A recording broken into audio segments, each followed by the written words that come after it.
Glaucoma काला मोतिया है एक गंभीर बीमारी। नज़रअंदाज करने से जा सकती है आंखों की रोशनी। आईक्यू हॉस्पिटल में नेत्र रोग विशेषज्ञों ने बताए लक्षण और बचाव के उपाय। आपको बता दें कि रुड़की के चंद्रपुरी स्थित आईक्यू सुपर स्पेशलिटी आंखों के अस्पताल में ग्लूकोमा काला मोतिया के बारे में नेत्र रोग विशेषज्ञ चिकित्सकों ने पत्रकार वार्ता का आयोजन किया, जिसमें अस्पताल की क्लिनिकल इंचार्ज एवं phaco surgeon doctor Nimisha Agarwal और डॉक्टर ऐश्वर्य धवन के द्वारा काला मोतिया के बारे में विस्तार पूर्वक जानकारी दी गई। डॉक्टर ऐश्वर्य धवन ने बताया कि काला मोतिया एक गंभीर समस्या है जिसमें आंखों की नसें खराब हो जाती है। उन्होंने बताया कि यह मुख्य रूप से एक आनुवंशिक बीमारी है जो 40 वर्ष से ज़्यादा उम्र के लोगों में होती है। साथ ही साथ उन्होंने बताया कि कम उम्र में ग्लूकोमा चोट या गलत दवाइयों के उपयोग से भी हो सकता है। कुछ बच्चों में कॉन्जेनाइटल ग्लूकोमा भी होता है। उन्होंने बताया कि मरीज को इस बीमारी के बारे में स्वयं पता नहीं चलता है। साथ ही साथ उन्होंने काला मोतिया के लक्षणों की जानकारी देते हुए कहा कि इस बीमारी के लक्षण में आंखों की रोशनी का कम होना, देखने का दायरा कम होना, आंख में दर्द होना, बार बार चश्मा का नंबर बदलना, आंखों में लाली आना आदि है।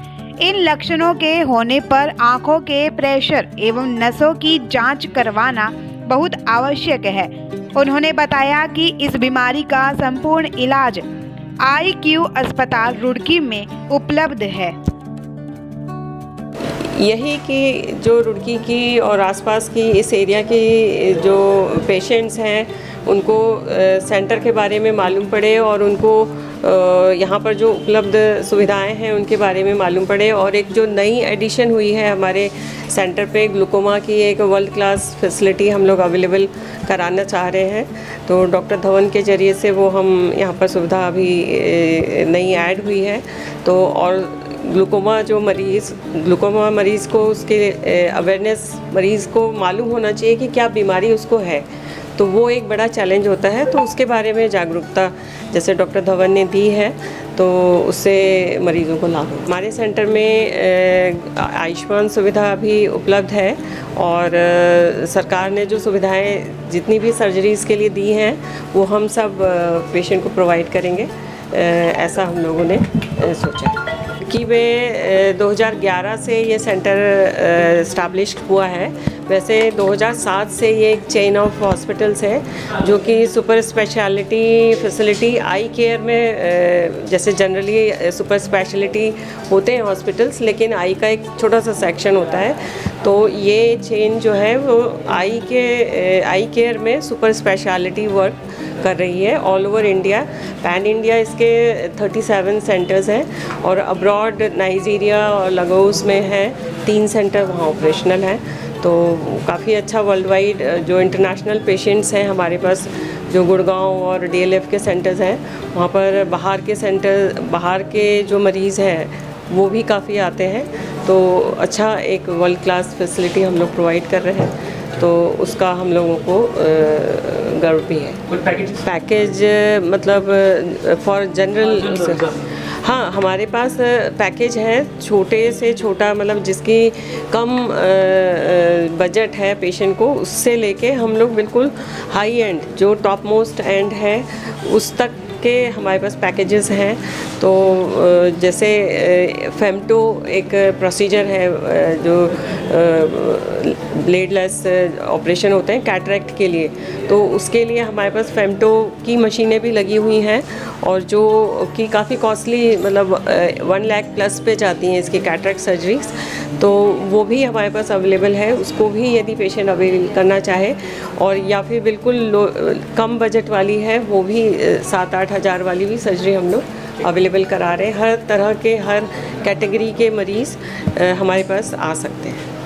जी, मैंने आईक्यू हॉस्पिटल ज्वाइन करा हुआ है। मैं ऑलरेडी यहाँ पे ग्लूकोमा सर्जरीज़, जिसको हम हिंदी में काला मोतिया बोलते हैं या काला पानी लोगों को समझ में आता है, वो उसके लिए मैं ऑलरेडी काम कर भी रहा हूँ यहाँ पे। ग्लूकोमा के लिए, काला मोतिया के लिए बेसिकली ये फैमिली में रन करता है। उम्र के साथ साथ होने की संभावनाएं पेशेंट्स में ज़्यादा रहती हैं।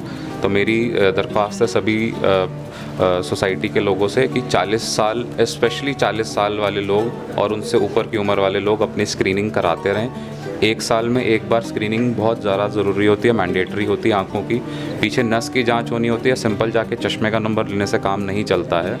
पीछे डॉक्टर को दिखा के पीछे नस की जांच पुतली फैला के ग्लूकोमा के लिए टेस्ट करवा के स्क्रीनिंग बहुत ज़्यादा मैंडेटरी होती है। एक बार अगर डैमेज हो जाता है तो वो इरिवर्सिबल होता है। काले मोतिये के होने के द्वारा नस का ख़राब होना बहुत ही लाजमी सी बात है, वही उसका मेन कारक होता है। फैमिली में रन करता है। चोट लगने के कारण काला मोतिया होता है, तो जिन भी मरीज़ों को कभी कभार अगर एक्सीडेंट होता है या चोट लगती है तो उनको अपना आई की स्क्रीनिंग, आँखों की स्क्रीनिंग, आँखों की नस की स्क्रीनिंग बहुत ज़्यादा ज़रूरी हो जाती है करवानी। हम इसके लिए दवाइयों से भी ट्रीटमेंट करते हैं। काला मोतिया की सर्जरीज़ भी IQ रुड़की सेंटर पे हो रही हैं और लेज़र्स प्रोसीजर भी होते हैं काला मोतिया को ट्रीट करने के लिए, वो भी हम लोग यहाँ पे कर रहे हैं। हमारे यहाँ पे कैंप सर्विसेज भी होती हैं। काले मोतिये के इलाज के लिए पेड सर्विसेज भी होती हैं। जो इंसान पेड सर्विसेज लेना चाहता है वो भी करते हैं हम लोग। लक्षण के लिए होता है कि इसमें देखने का दायरा इंसान का कम हो जाता है। किसी मरीज़ को अगर ऐसा लग रहा हो कि वो बाइक चला रहा है और या गाड़ी ड्राइव कर रहा है या फिर वॉक कर रहा है सिंपल रोड पे और उसको साइड की चीज़ें अप्रिशिएट होने में दिक्कत हो रही है तो वो, या फिर आँख के सामने धुंधलापन एकदम से छा जाना, सडन डिमिनिशन ऑफ विजन, एकदम से रोशनी का कम हो जाना, तो ये सारे लक्षण होते हैं काला मोतिया। सर अभी आपने बताया कि अगर किसी को काला मोतिया हो जाता है तो उसका डैमेज कंट्रोल करना असंभव है। जी, तो क्या ये जो आप बता रहे हैं सर्जरी या मेडिसिन के द्वारा रिकवर किया जा सकता है? देखिए मैं एक चीज़ पॉइंट क्लैरिफाई कर दूँ। मैंने ये बोला है कि काला मोतिया होने के कारण जो डैमेज होता है वो इरिवर्सिबल होता है। मान लो अगर 40% डैमेज हो गया है तो वो हो गया है, रेस्ट 60% बची हुई नस वाइबल है, वो काम कर रही है, उसको हम बचा सकते हैं। तो इस अगर इंसान को पता ही नहीं होगा तो वो उसके बारे में जान ही नहीं पाएगा और उसको ट्रीट ही नहीं करा पाएगा। ये जो काला मोतिया का जो इलाज है, जो इसका ट्रीटमेंट है, ये आयुष्मान कार्ड के अंतर्गत आता है। इसमें जितनी भी प्रक्रिया, चाहे वो मेडिसिन हो चाहे सर्जरी हो, जो आयुष्मान भारत की सर्विसेज हैं वो सिर्फ लेज़र प्रोसीजर्स और सर्जरी पर एप्लीकेबल हैं। मेडिकल प्रोसीजर में मतलब मेडिसिन पे गवर्नमेंट ने कवर नहीं किया हुआ है, तो मेडिसिन तो पेड सर्विसेज में ही आती हैं। बट लेज़र प्रोसीजर जो कि काफ़ी महंगी सर्जरीज होती हैं, दोनों ही मिला के और काफ़ी कॉस्टली हो जाता है वो, लेकिन गवर्नमेंट ने आयुष्मान भारत में कवर किया हुआ है, तो उसका बेनिफिट काफ़ी ज़्यादा हो रहा है लोगों, और हम कर भी रहे हैं वो सब चीज़ें। रहिए हिंदुस्तान समाचार, क्योंकि सच देखता है हिंदुस्तान।